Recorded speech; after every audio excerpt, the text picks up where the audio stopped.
Hello दोस्तों, स्वागत है हमारे YouTube channel start and study material में। और आज हम बात करेंगे पॉलिटेक्निक सेकेंड सेमेस्टर के अप्लाइड फिजिक्स सेकेंड के बारे में, जो कि चैप्टर 3 है इलेक्ट्रोस्टैटिक्स यानी स्थिर वैद्युत की के पार्ट फर्स्ट को आज हम कवर करेंगे। तो देखिए, इस चैप्टर से जितने भी MCQ टाइप के क्वेश्चन बनेंगे उसे आज हम कवर करेंगे, जो एग्जाम की दृष्टि से इम्पॉर्टेंट हैं। तो चलते हैं आज के क्वेश्चनों पर। तो देखिए, आज का क्वेश्चन है 3 प्रतिरोध समांतर क्रम में जुड़े हैं, तो इसके लिए कौन सी भौतिक राशि समान होगी।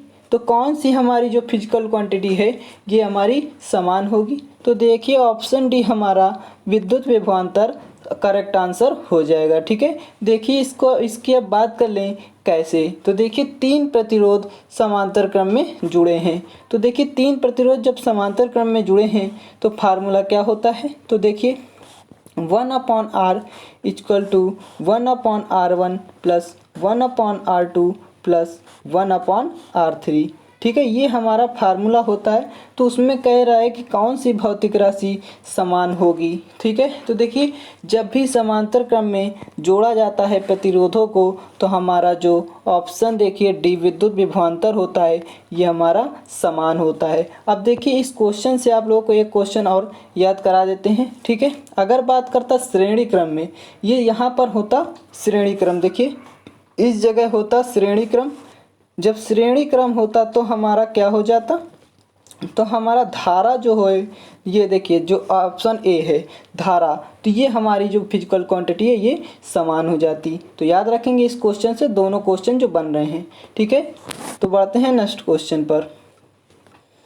क्वेश्चन नंबर 2, निर्वात का परावैद्युत स्थिरांक होता है तो कितना होता है। तो देखिए, जो डाई इलेक्ट्रिक कांस्टेंट है वैक्यूम में वो कितना होता है। तो ऑप्शन बी 1। ठीक है, तो option B is the right option. किस पर, देखिए जो वैक्यूम में डाई इलेक्ट्रिक कांस्टेंट जो होता है ऑफ वैक्यूम, ठीक है, यानी निर्वात में, तो ये कितना होता है, तो ये 1 होता है। ऑलवेज इम्पॉर्टेंट क्वेश्चन है। ठीक है, तो याद कर लेंगे। बढ़ते हैं नेक्स्ट क्वेश्चन पर। एक कूलम आवेश में इलेक्ट्रॉनों की संख्या कितनी होती है। तो एक कूलम आवेश में हमारे इलेक्ट्रॉनों की संख्या कितनी होगी, तो 6.25 मल्टीप्लाई 10⁻18। ठीक है, इलेक्ट्रॉन जो हमारा होगा वो करेक्ट आंसर हो जाएगा। अब देखिए, बात कर लेते हैं इसके सॉल्यूशन की, कि कैसे ये होगा। ठीक है, तो देखिए, Q बराबर हमारा दिया हुआ है 1 कूलम। ठीक है, 1 कूलम दिया हुआ है और हमें निकालना क्या है, इलेक्ट्रॉनों की संख्या यानी n फाइंड आउट करना है। अब देखिए, E बराबर हमारा कितना होता है, तो जो इलेक्ट्रॉन होता है, इलेक्ट्रॉन पर आवेश कितना होता है, तो 1.6 मल्टीप्लाई 10⁻19। ठीक है, देखिए ये हमारा ये होता है। ठीक है, अब देखिए कुछ नहीं करना है, बस फार्मूला लगा देना है। Q बराबर जब Ni फार्मूला लगेगा, ठीक है, तो देखिए जब Q बराबर Ni फार्मूला लगेगा तो हमारा N बराबर यहाँ से Q/E हो जाएगा। और Q की वैल्यू 1 है। ठीक है, और देखिए 1 है Q की वैल्यू, और E की वैल्यू 1.6 गुणे 10⁻19 होती है। तो इसको जब हम सॉल्व करेंगे तो हमारा देखिए ये आ जाएगा 6.25 मल्टीप्लाई 10⁻19। ठीक है, इलेक्ट्रॉन। तो याद रखेंगे इस क्वेश्चन को, हमारा आंसर क्या हो जाएगा, आंसर डी हमारा करेक्ट हो जाएगा। ठीक है, बढ़ते हैं नेक्स्ट क्वेश्चन पर। क्वेश्चन नंबर 4, निम्न में से वैद्युत धारिता का मात्रक कौन है, यानी यूनिट ऑफ हमारा जो कैपेसिटर, ठीक है, कैपेसिटेंस, तो उसकी हमारी यूनिट पूछ रहा है वैद्युत धारिता का। तो इस देखिए, वैद्युत धारिता का मात्रक C जो होता है, देखिए देखिए जो वैद्युत धारिता होता है C, इसी का मात्रक बताना है। तो इसका मात्रक क्या होता है, तो देखिए ऑप्शन जो हमारा डी है कूलम प्रति वोल्ट, करेक्ट हो जाएगा हमारा आंसर। ठीक है, कैसे ये भी देख लीजिए, क्योंकि देखिए Q बराबर क्या होता है, C बराबर क्या होता है, Q/V होता है। ठीक है, अब एक फार्मूला देखिए जानते होंगे, Q बराबर CV, तो यहाँ से C जब निकालेंगे तो Q/V हो जाएगा। अब Q की जो यूनिट होती है वो क्या होती है, कूलम होती है। ठीक है, और जो V की वैल्यू होती है, ये यूनिट होती है, वो हमारी वोल्ट होती है। तो याद रखेंगे। बढ़ते हैं नेक्स्ट क्वेश्चन पर। क्वेश्चन नंबर 5, यदि पृथ्वी का विद्युत विभव शून्य है तो पृथ्वी की धारिता कितनी होगी। मोस्ट इम्पॉर्टेंट क्वेश्चन है आपका ये, ठीक है। इसको 100% रख लेंगे क्योंकि आपके एग्जाम की दृष्टि से बहुत इंपॉर्टेंट आएगा ये, ठीक है। तो देखिए इसका हमारा आंसर क्या हो जाएगा। तो देखो ऑप्शन ए अनंत हो जाएगा, इनफाइनाइट जो हमारा होगा ये करेक्ट आंसर हो जाएगा। अब देखिए इसके सॉल्यूशन की भी हम बात कर लेते हैं, क्योंकि जो कॉन्सेप्ट होता है वो जब क्लियर होता है तो ही हमारा सही रहता है, ठीक है। तो देखिए जब पृथ्वी का विद्युत विभव यानी V क्या है, शून्य है यानी 0 है, तो धारिता C बराबर फाइंड आउट करना है। तो देखिए Q बराबर क्या होता है, CV होता है, ठीक है। तो धारिता C बराबर क्या हो जाएगा, देखिए इधर C बराबर Q अपॉन V हो जाएगा, ठीक है, जैसा कि अभी हमने बताया। अब देखिए C बराबर जब Q अपॉन V है, तो जब हमारा वैल्यू V की दी है, देखिए Q को एज इट इज रखिए और V की जो वैल्यू है 0 है। जब हमारा अपॉन में 0 होता है, कोई भी संख्या ऊपर होती है, ठीक है, तो हमारा इनफाइनाइट आ जाता है। तो हमारा ऑप्शन ए सही हो जाएगा। बढ़ते हैं नेक्स्ट क्वेश्चन पर। विद्युत द्विध्रुव आघूर्ण कैसी राशि है, यानी जो इलेक्ट्रिक डाइपोल है, ठीक है, ये हमारी कैसी राशि है। तो ये हमारी देखिए ऑप्शन बी सदिश राशि है, यानी वेक्टर क्वांटिटी है, ठीक है। कैसी राशि है, तो ये वेक्टर क्वांटिटी है, याद रखेंगे, इंपॉर्टेंट क्वेश्चन है। बढ़ते हैं नेक्स्ट क्वेश्चन पर। विद्युत क्षेत्र की तीव्रता का मात्रक क्या होता है, यानी जो E का मात्रक होता है इसे रिप्रेजेंट करते हैं, इसका मात्रक क्या होता है। तो देखिए ऑप्शन हमारा दिया कूलाम प्रति मीटर और न्यूटन प्रति मीटर, ऑप्शन सी न्यूटन प्रति कूलाम, ऑप्शन डी वोल्ट प्रति कूलाम। तो हमारा आंसर क्या हो जाएगा, न्यूटन प्रति कूलाम। तो ऑप्शन हमारा बी राइट हो जाएगा, ठीक है। अब देख लीजिए कैसे। तो देखिए E बराबर होता है F अपॉन Q, ठीक है, यानी बल और आवेश को अनुपात को हम विद्युत क्षेत्र की तीव्रता कहते हैं। तो देखिए जब इसकी F जो बल है इसकी यूनिट क्या होती है, तो न्यूटन होती है, ठीक है, और जो Q है उसकी यूनिट क्या होती है, तो कूलाम होती है, ठीक है, याद रखेंगे। तो हमारा आंसर हो जाएगा ऑप्शन सी। बढ़ते हैं नेक्स्ट क्वेश्चन पर। क्वेश्चन नंबर 8, आवेश के क्वांटीकरण के लिए कौन सा कथन सत्य है, यानी कौन सा स्टेटमेंट सही है। तो ऑप्शन बी Q बराबर NE। तो option B is the right option. देखिए यहाँ पर प्लस माइनस भी आगे लगा सकते हैं, Q बराबर प्लस माइनस NE, इंटर में पढ़े होंगे ये वाला, ठीक है, आवेश का जो क्वांटिटाइजेशन है, ठीक है। तो हमारा आंसर बी सही हो जाएगा। बढ़ते हैं नेक्स्ट क्वेश्चन पर। एक प्रोटॉन को दूसरे प्रोटॉन के पास ले जाने पर निकाय की स्थितिज ऊर्जा में क्या परिवर्तन होगा।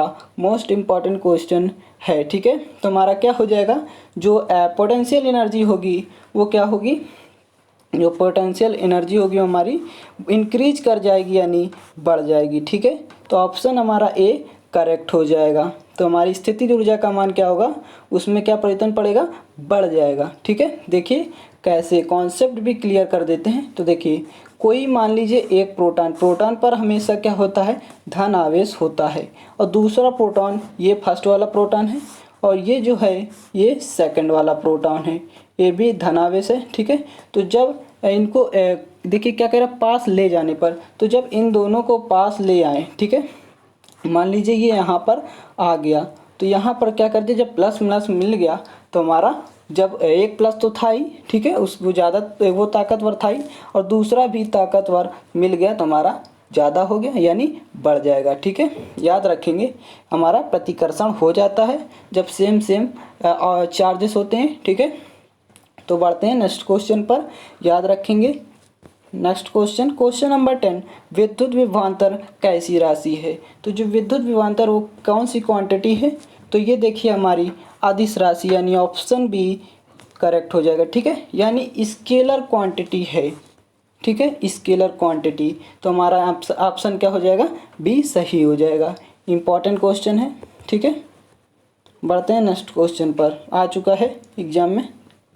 वायु में रखे दो धनावेशों के मध्य परावैद्युत पदार्थ रख देने पर इनके बीच प्रतिकर्षण बल का मान क्या होता है? तो क्या होगा प्रतिकर्षण बल का मान? तो देखिए ऑप्शन बी जो प्रतिकर्षण बल है वो घट जाएगा। ठीक है, बढ़ते हैं नेक्स्ट क्वेश्चन पर। विद्युत फ्लक्स का एसआई मात्रक होता है। तो विद्युत फ्लक्स का एसआई मात्रक क्या होता है?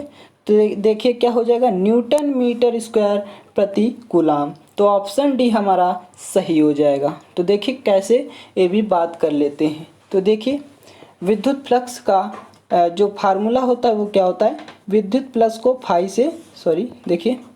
विद्युत फ्लक्स को फाई से डिनोट किया जाता है। तो फाई बराबर क्या होता है, ई ए। ठीक है, या ई ए कॉस थीटा भी बोलते हैं। तो यहाँ पर ई ए लेकर चलेंगे, ई डॉट ए। ठीक है, अब देखिए ई का जो हमारा यूनिट फार्मूला होता है वो क्या होता है, एफ अपॉन क्यू, जैसा कि अभी हमने ऊपर देखा था। ठीक है, विद्युत क्षेत्र की तीव्रता और into A as it is रहेगा। ठीक है, अब देखिए यहाँ से यूनिट निकाल लेते हैं। जो बल का मात्रक है वो क्या होता है, न्यूटन, और ये देखिए ए यानी क्षेत्रफल है तो मीटर स्क्वायर, और हमारा क्यू क्या है, कूलाम। तो न्यूटन मीटर स्क्वायर प्रति कूलाम। तो हमारा क्या हो जाएगा, ऑप्शन डी सही हो जाएगा। ठीक है, तो बढ़ते हैं नेक्स्ट क्वेश्चन पर। क्वेश्चन नंबर 13, आवेश के रेखीय घनत्व का एसआई मात्रक क्या होता है? तो जो आवेश का रेखीय घनत्व है उसका हमारा यूनिट पूछ रहा है। तो हमारा आंसर क्या हो जाएगा, ऑप्शन बी। ठीक है, कूलाम प्रति metre is the right option. अब देखिए जो आवेश का रेखीय घनत्व ये क्या होता है? तो देखिए जो प्रति एकांक लंबाई पर जो आवेश होता है वही हमारा रेखीय घनत्व कहलाता है, लीनियर डेंसिटी कहलाता है। ठीक है, अब देखिए यूनिट इसकी निकाल कर बता देते हैं। तो देखिए लीनियर डेंसिटी जो है, ठीक है, तो ये हमारी जो इसका फार्मूला बनेगा वो क्या बनेगा, जैसा कि हमने अभी बताया कि जो हम प्रति एकांक लंबाई पर जो आवेश होता है उसे ही क्या कहते हैं, उसे ही रेखीय घनत्व कहते हैं। तो देखिए Q अपॉन L हो जाएगा। ठीक है, अब देखिए Q की जो यूनिट होती है वो होती है कूलाम, और जो लंबाई है वो मीटर। तो कूलाम प्रति metre, option B is the right option. Next question, निम्न में से विभव प्रवणता का सूत्र है। विभव प्रवणता देखिए क्या है, पोटेंशियल ग्रेडियंट। ठीक है, ये पोटेंशियल ग्रेडियंट की जो यूनिट है वो पूछ रहा है। ठीक है, तो इसकी यूनिट हमारी फार्मूला पूछ रहा है। तो इसके फार्मूला क्या हो जाएगा, option A D V upon D X. Important है ये भी। ठीक है, इंपॉर्टेंट है ये भी, तो इसे भी याद रखेंगे। D V upon D X equal to potential gradient. ठीक है, नेक्स्ट क्वेश्चन, क्वेश्चन नंबर 15, निम्न में से वैद्युत धारा का मात्रक है। तो वैद्युत धारा यानी इलेक्ट्रिक करंट, इसका मात्रक आप लोग ही बताएंगे। तो इसे आप लोग बताएंगे कि ऑप्शन ए होगा कि ऑप्शन बी कि ऑप्शन सी कि ऑप्शन डी। कमेंट बॉक्स में आप लोग आंसर बताएंगे। ठीक है, तो हम बढ़ते हैं नेक्स्ट क्वेश्चन पर। इजी है कि ठीक है, देखिए एम्पियर सेकंड किसका मात्रक है? तो एम्पियर सेकंड जो है वो किसका मात्रक है? तो देखिए आवेश का। ठीक है, तो और जो चार्ज है हमारा उसका ही मात्रक एम्पियर सेकंड है। तो ऑप्शन सी हमारा सही हो जाएगा। अब देख लीजिए कैसे। तो देखिए Q यानी आवेश बराबर क्या होता है, IT होता है। ठीक है, Q बराबर IT। तो Q इक्वल टू I यानी धारा है, तो धारा की यूनिट जो होती है वो एम्पियर होती है। और देखिए T यानी सेकंड, तो एम्पियर सेकंड किसकी यूनिट हो गई?